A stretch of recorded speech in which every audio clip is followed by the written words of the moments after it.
Assalamualaikum warahmatullahi wabarakatuh. Sebelumnya, perkenalkan nama saya Wafika Azhara, Prodi S1 Ilmu Keperawatan kelas 1C, Stikes Tri Mandiri Sakti Bengkulu. Video kali ini bertujuan untuk memenuhi tugas ilmu keperawatan dasar 1 dengan dosen pembimbing Ibu Ida Rahmawati M.Kepners. Pembahasan pertama tentang penjelasan asam dan basa. Asam dan basa merupakan dua golongan zat kimia yang sangat penting dalam kehidupan sehari-hari. Berkaitan dengan sifat asam basa, larutan dikelompokkan dalam 3 golongan, yaitu bersifat asam, bersifat basa, dan bersifat netral. Asam dan basa memiliki sifat-sifat yang berbeda, sehingga dapat kita bisa menentukan sifat suatu larutan. Sifat asam basa suatu larutan juga dapat ditentukan dengan mengukur pH-nya. pH merupakan suatu parameter yang digunakan untuk menyatakan tingkat keasaman larutan. Larutan asam memiliki pH kurang dari 7. Larutan basa memiliki pH lebih dari 7. Sedangkan larutan netral memiliki pH 7. pH suatu larutan dapat ditentukan dengan indikator pH atau dengan pH meter. Selanjutnya yaitu pengertian asam. Asam didefinisikan sebagai zat yang dapat memberikan ion H+ ke zat lain atau disebut sebagai donor proton.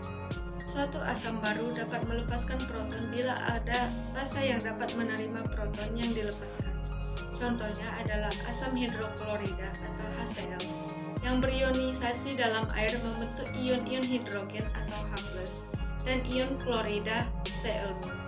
Ada 2 jenis asam. Yang pertama yaitu asam kuat. Asam kuat adalah asam yang berdiosisasi dengan cepat dan terutama melepaskan sejumlah besar ion H+ dalam larutan. Contohnya adalah HCl. Yang kedua adalah asam lemah. Asam lemah mempunyai lebih sedikit kecenderungan untuk mendisosiasikan ion-ionnya dan oleh karena itu kurang kuat melepaskan H+. Contohnya adalah H2CO3. Yaitu pengertian basa. Basa adalah ion atau molekul yang menerima ion hidrogen. Sebagai contoh, ion bikarbonat atau HCO3- adalah suatu basa karena dia dapat bergabung dengan satu ion hidrogen untuk membentuk asam karbonat atau H2CO3. Protein-protein dalam tubuh juga berfungsi sebagai basa karena beberapa asam amino yang membangun protein dengan muatan akhir negatif siap menerima ion-ion hidrogen.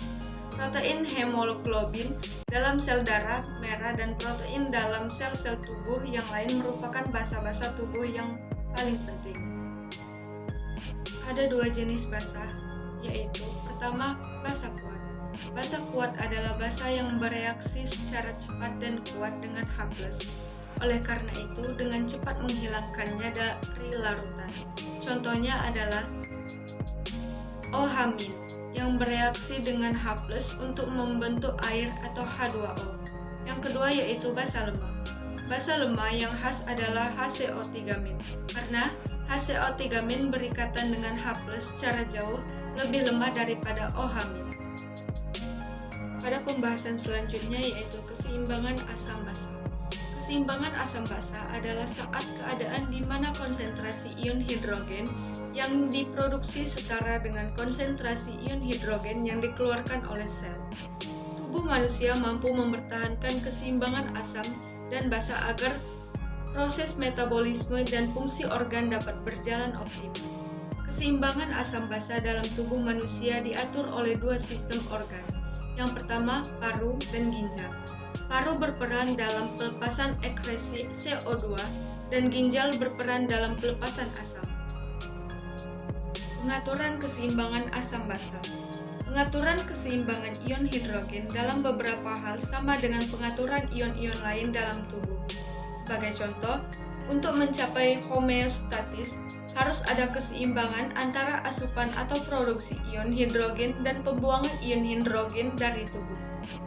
Dan seperti pada ion-ion lain, ginjal memainkan peranan kunci dalam pengaturan-pengaturan ion hidrogen.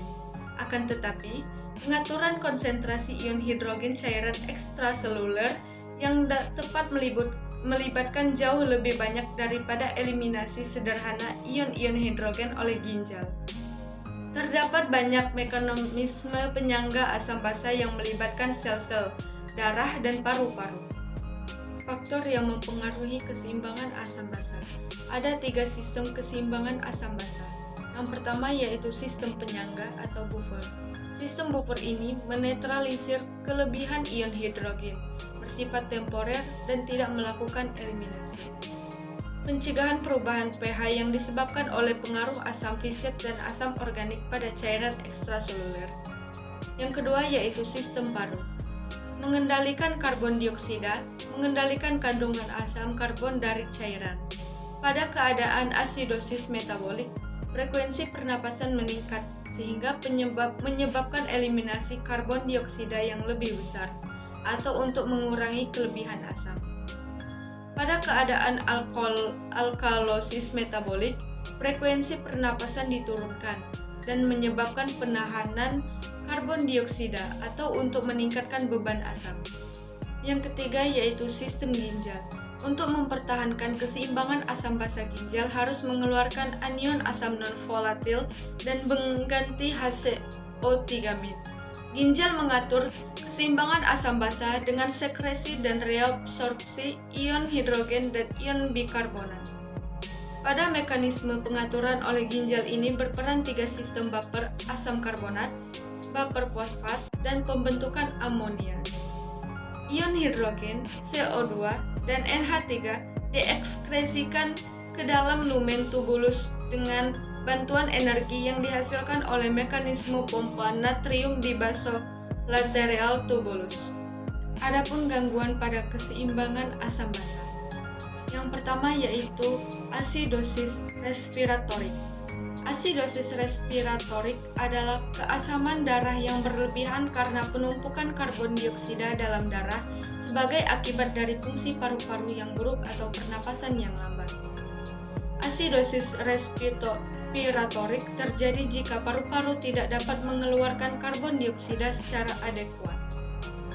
Asidosis respiratorik dapat juga terjadi bila penyakit-penyakit dari saraf atau otot dada menyebabkan gangguan terhadap pernapasan.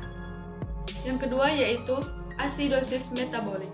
Asidosis metabolik adalah keasaman darah yang berlebihan, yang ditandai dengan rendahnya kadar bikarbonat dalam darah. Bila peningkatan keasaman melampaui sistem penyangga pH, darah akan benar-benar menjadi asam.